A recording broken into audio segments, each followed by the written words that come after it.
Admit ആക്കിട്ടോ. ഇന്ന് അഡ്മിറ്റിന്റെ റെഡിയായി വന്നതല്ലേ? ആയിക്കോട്ടെ ഡോക്ടറെ. ആ ശരി. അഡ്മിറ്റ് ആക്കാനായില്ല, ഡേറ്റ് ആയില്ലല്ലോ. ഇന്ന് അഡ്മിറ്റിന് വരാൻ പറഞ്ഞ് ഞാൻ എഴുതിയതാണല്ലോ. നിങ്ങൾ സാധനമൊക്കെ കൊണ്ടുവന്നിട്ടില്ലേ? ആ സാധനമൊക്കെ കൊണ്ടുവന്നാണ്, അത് കുഴപ്പമൊന്നുമില്ല. ഇതിപ്പോ എന്താ അറിയോ, വേദനയില്ല, ഡേറ്റും ആയില്ല, പിന്നെ എത്തിന് അഡ്മിറ്റ് ആക്കുക? ഡേറ്റ് ആയില്ല എന്ന് പറയുന്നുണ്ടല്ലോ. ഇനി എത്ര ദിവസമുണ്ട് ഡേറ്റിന്? 2 ദിവസം ഉണ്ട്. 2 ദിവസം മുമ്പ് അഡ്മിറ്റ് ആക്കാനല്ല, ഞാനൊരു 10 ദിവസം മുമ്പ് അഡ്മിറ്റ് ആക്കാൻ പറഞ്ഞിട്ടുണ്ട്.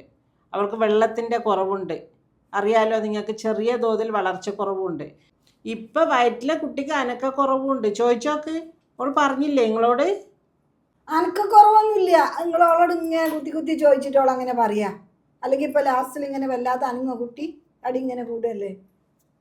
ഒരു അനക്കക്കുറവ് ഇതൊന്ന് ചോദിച്ചാൽ ആണാണ് പറയുന്നത്. എന്തായാലും ഞാൻ അഡ്മിഷൻ എഴുതിയിട്ടുണ്ട്. ഇനി നിങ്ങൾ അഡ്മിറ്റ് ആവുന്നില്ല എന്നെങ്കിൽ ഇവിടെ എഴുതി ഒപ്പിടുക. ഡോക്ടർ അഡ്മിറ്റ് പറഞ്ഞു, ഇന്ന കാരണം പറഞ്ഞിട്ട് അഡ്മിറ്റ് ആക്കണമെന്ന് പറഞ്ഞ് നിങ്ങൾ അഡ്മിഷന് തയ്യാറല്ല എന്ന് ഇവിടെ എഴുതി ഒപ്പിട്ടിട്ട് പോകേണ്ടി വരും. ഒപ്പിടാനൊന്നും എന്നെ കിട്ടൂല. വേദന ആകുമ്പോൾ ഇങ്ങോട്ട് വരാറില്ല നിങ്ങളോണ്ട്. വേദന വന്നില്ലെങ്കിൽ എന്ത് ചെയ്യും? വേദന വരുന്നതിനെ കാക്കണം, അല്ല ഞങ്ങൾ പിടിച്ച് ഓപ്പറേഷൻ ചെയ്യൂലേ. ഇപ്പം നിങ്ങളിങ്ങനെ വാശി പിടിച്ച് പോകുന്നുണ്ടല്ലോ. ഇനിയിപ്പോൾ എപ്പോഴെങ്കിലും എന്തെങ്കിലും ബുദ്ധിമുട്ടായാൽ, അതായത് ഇനി നിന്നിട്ട് കാര്യമില്ല എന്ന് തോന്നുമ്പോൾ നിങ്ങൾ ഓടി വരും. അപ്പം ചിലപ്പം കാര്യങ്ങൾ വളരെ ഗുരുതരമായിട്ടുണ്ടാവും. അപ്പോൾ അത് നിങ്ങൾ മനസ്സിലാക്കണം. എന്തുകൊണ്ടാണ് ഡോക്ടേഴ്സ് കുറച്ച് നേരത്തെ അഡ്മിറ്റ് ആയിക്കോളൂ എന്ന് ചില രോഗികളിൽ പറയുന്നത്. പ്രത്യേകിച്ച് ഇപ്പം നിങ്ങളുടെ മരുമോളെ കാര്യത്തിൽ. ഇനി നിങ്ങൾ തീരുമാനിക്കുക. എന്തായാലും ഞങ്ങളിപ്പോൾ നിൽക്കില്ല, വേദന നോക്കട്ടെ. ഞങ്ങൾ 2 ദിവസം കാത്തോക്കട്ടെ, എന്നിട്ട് വരണ്ടേ.